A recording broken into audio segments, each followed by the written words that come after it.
Halo, selamat pagi anak-anak yang terkasih. Apa kabar semuanya? Semoga selalu dalam keadaan sehat ya. Jumpa kembali bersama saya, Ibu Rosalina Rolina, dalam pembelajaran agama Katolik, kelas 6. Nah, anak-anak, hari ini kita akan belajar materi tentang menghormati umat beragama lain dan penganut kepercayaan. Baik, sebelum memulai pembelajaran hari ini, mari kita awali dengan berdoa bersama. Kita angkat tanda kemenangan Kristus dalam nama Bapa dan Putra dan Roh Kudus. Amin. Allah Bapa yang Maha Baik, kami bersyukur kepadamu karena kami boleh hidup berdampingan, saling menghormati dan menghargai sesama kami yang berbeda agama dan keyakinan dengan kami. Tuntunlah kami agar selalu hidup rukun dan damai. Amin. Dalam nama Bapa dan Putra dan Roh Kudus. Amin. Nah, anak-anak, seperti yang sudah kalian ketahui, Indonesia adalah negara yang kaya dengan keberagaman agama. Nah, dengan keberagaman agama ini, kita wajib saling menghormati untuk menjaga kedamaian dan kerukunan. Yesus pun menunjukkan teladan ini saat ia menerima permohonan perempuan Siro-Fenisia yang berbeda keyakinan dengannya. Yesus menerima semua orang tanpa membeda-bedakan agama atau latar belakang mereka. Nah, sebelum kita memasuki lebih lanjut pembelajaran kali ini, kita akan bernyanyi terlebih dahulu. Semua insan ciptaan Tuhan berbeda rupa dan kemampuan. Mari saling menghormati, jangan saling menyakiti. Tak ada guna permusuhan, tak ada guna pertengkaran. Mari jalin persahabatan, rukun sama teman. Banyak kawan, kita tenang. Banyak sahabat, kita hebat. Mari bergandeng tangan, rukun sama teman. Mari kita mengenal keberagaman agama di Indonesia.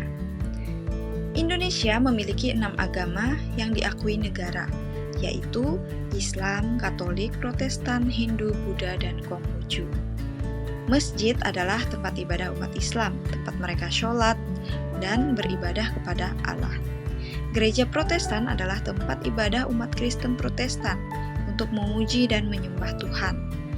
Jadi setiap agama memiliki tempat ibadahnya masing-masing, pemimpin dan cara beribadah yang berbeda-beda. Gereja Katolik adalah tempat ibadah umat Katolik untuk merayakan misa dan sakramen-sakramen. Kita wajib menghormati semua tempat ibadah dan umat beragama sebagai sesama ciptaan Tuhan. Nah, wihara atau juga biasa disebut vihara itu adalah tempat ibadah umat Buddha untuk berdoa dan bermeditasi. Kemudian ada pura. Nah, pura ini adalah tempat ibadah umat Hindu yang penuh dengan ukiran indah dan upacara adat. Dan kita juga memiliki aliran kepercayaan anak-anak. Aliran kepercayaan ini adalah kepercayaan asli masyarakat Indonesia yang diwariskan turun-temurun. Contohnya ada aliran kepercayaan Kejawen, kemudian Sunda Wiwitan, dan Parmalim. Klenteng adalah tempat ibadah umat Konghucu yang dihiasi warna merah dan emas yang khas. Nah, atas keberagaman ini kita wajib menghormati semua tempat ibadah dan penganut kepercayaan di Indonesia. Nah, sekarang mari kita amati gambar-gambar yang tertera di layar kalian masing-masing. Di sana itu ada gambar apa ya, anak-anak? Ya, di sana ada gambar gereja Katolik. Nah, kemudian di sampingnya ada masjid. Gereja Katolik ini dipimpin oleh pastor untuk tokoh agamanya ya. Kemudian kalau di masjid itu ada ustadz. Kemudian di sana ada Wihara atau vihara ini adalah tempat ibadah umat Buddha. Biasa tokoh pemimpinnya ibadah mereka itu adalah biksu. Kemudian di sebelahnya itu ada kelenteng. Ini adalah rumah ibadah umat Konghucu. Biasa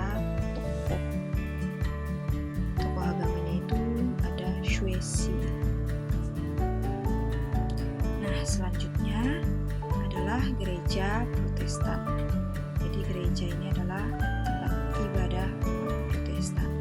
Dia sama dengan Katolik ya, disebut gereja juga. Kemudian tokoh agamanya ada pendeta. Di sebelahnya adalah pura. Ini tempat ibadah umat Hindu dan tokoh agamanya itu adalah Pinandita. Jadi anak-anak, Indonesia memiliki tokoh-tokoh agama dari berbagai kepercayaan. Mereka memimpin umatnya dengan penuh kasih dan kebijaksanaan.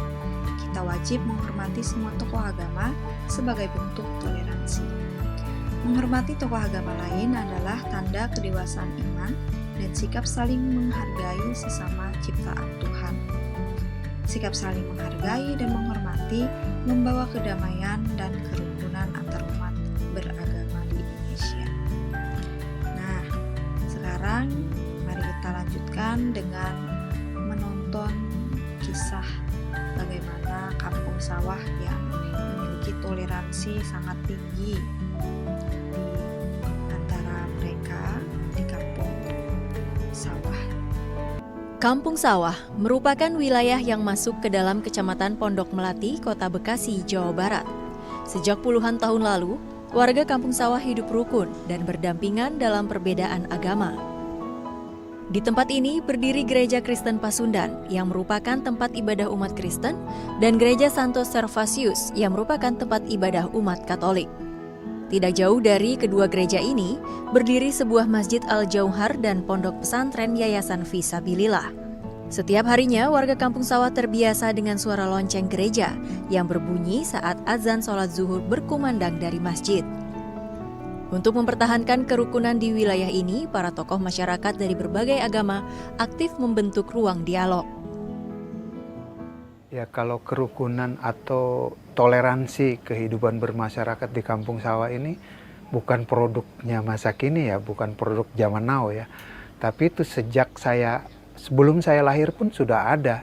Jadi ini memang warisan para leluhur kami yang mencontohkan hidup rukun itu dari mereka. Di setiap momentum apapun keagamaan atau masyarakat, itu tokoh-tokoh agama selalu menyerukan, memberikan masukan kepada masyarakat supaya kemudian menjaga kerukunan di Kampung Sawah. Kerukunan di wilayah ini juga tercermin dari kebersamaan para warga saat beberapa acara keagamaan berlangsung. Warga berkumpul bersama tanpa memandang latar belakang agama tertentu. Pakaian khas yang dikenakan pun merupakan akulturasi budaya Betawi yang lekat dengan nuansa Islami.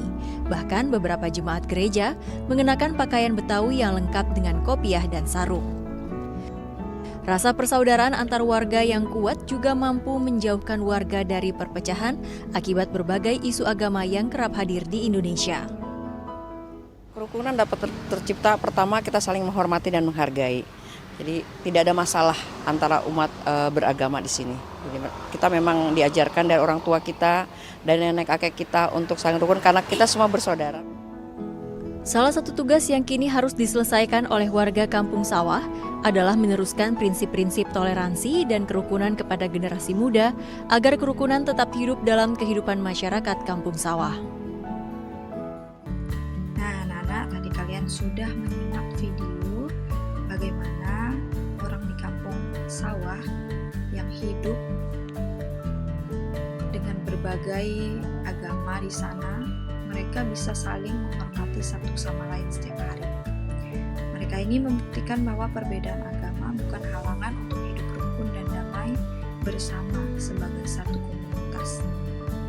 Di sana ada masjid, ada gereja Katolik dan gereja Protestan berdiri berdampingan. Tetapi umat saling menghormati saat beribadah. Tidak ada konflik antar umat beragama.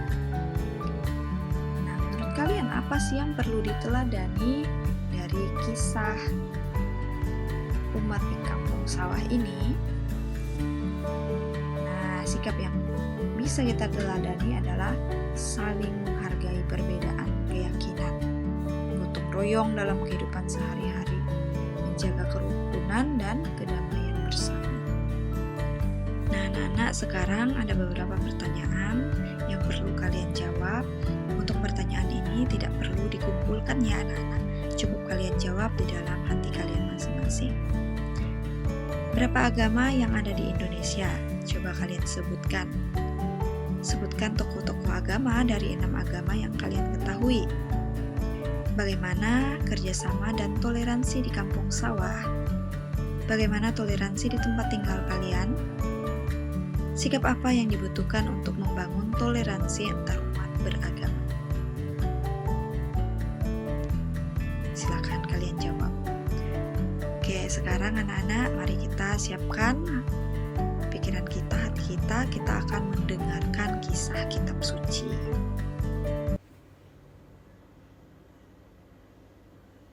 Lalu Yesus berangkat dari situ dan pergi ke daerah Tirus. Ia masuk ke sebuah rumah dan tidak mau bahwa ada orang yang mengetahuinya. Tetapi kedatangannya tidak dapat dirahasiakan. Malah seorang ibu yang anaknya perempuan kerasukan roh jahat segera mendengar tentang dia, lalu datang dan tersungkur di depan kakinya. Perempuan itu seorang Yunani bangsa Siro-Fenisia. Ia memohon kepada Yesus untuk mengusir setan itu dari anaknya. Lalu Yesus berkata kepadanya, "Biarlah anak-anak kenyang dahulu, sebab tidak patut mengambil roti yang disediakan bagi anak-anak dan melemparkannya kepada anjing." Tetapi perempuan itu menjawab, "Benar Tuhan, tetapi anjing yang di bawah meja juga makan remah-remah yang dijatuhkan anak-anak." Maka kata Yesus kepada perempuan itu, "Karena kata-katamu itu, pergilah sekarang, sebab setan itu sudah keluar dari anakmu." Perempuan itu pulang ke rumahnya, lalu didapatinya anak itu berbaring di tempat tidur, sedang setan itu sudah keluar. Ya anak-anak, jadi gereja juga mengajarkan tentang agama lain itu di dalam dokumen. Nah, nama dokumennya itu adalah Nostra Aetate. Jadi, Nostra Aetate adalah dokumen gereja Katolik yang menyatakan bahwa gereja menghormati agama-agama lain yang mengandung kebenaran dan kesucian. Gereja Katolik menghormati agama lain yang mengandung kebenaran dan kesucian dari Allah. Gereja mengajak dialog terbuka dan kerjasama antar umat beragama demi perdamaian. Anak-anakku yang terkasih, Yesus mengajarkan kita untuk tidak membeda-bedakan orang lain. Kita dipanggil untuk menghormati dan menghargai semua orang tanpa memandang agama atau kepercayaan mereka. Belajar dari Yesus untuk menerima semua orang dan tidak membeda-bedakan berdasarkan agama atau kepercayaan. Kewajiban kita untuk berdialog, saling menghormati, dan menghargai sesama sebagai ciptaan Tuhan yang Maha Esa.